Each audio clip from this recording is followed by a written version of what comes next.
கர்நாடக மாநிலம் பெலகாவியில் 9வது நாளாக கரும்பு விவசாயிகள் போராட்டம் நடத்தி வரும் நிலையில் போலீசார் தடியடி நடத்தினர். இதனால் ஆத்திரமடைந்த விவசாயிகள் போலீசார் மற்றும் வாகனங்கள் மீது கல்வீசி தாக்குதல் நடத்தியதால் பரபரப்பு ஏற்பட்டது.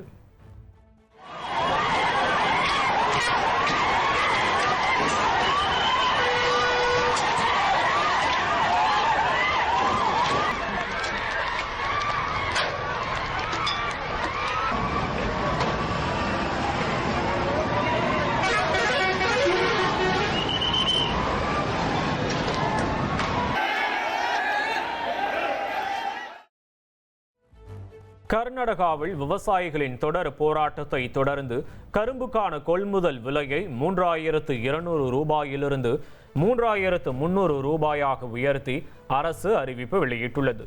கூடுதலாக உள்ள 100 ரூபாயை அரசு 50 ரூபாயும் சர்க்கரை ஆலைகள் 50 ரூபாயும் பகிர்ந்து கொள்ளும் என முடிவெடுக்கப்பட்டுள்ளது. இனி செல்லும் இடமெல்லாம் செய்தி. தந்தை டிவியின் வாட்ஸ்அப் சேனலை ஃபாலோ பண்ணினா செல்ல இருக்கும் இடமெல்லாம் செய்தி. இதோ QR கோட் இப்பவே ஸ்கேன் பண்ணுங்க, ஃபாலோ பண்ணுங்க.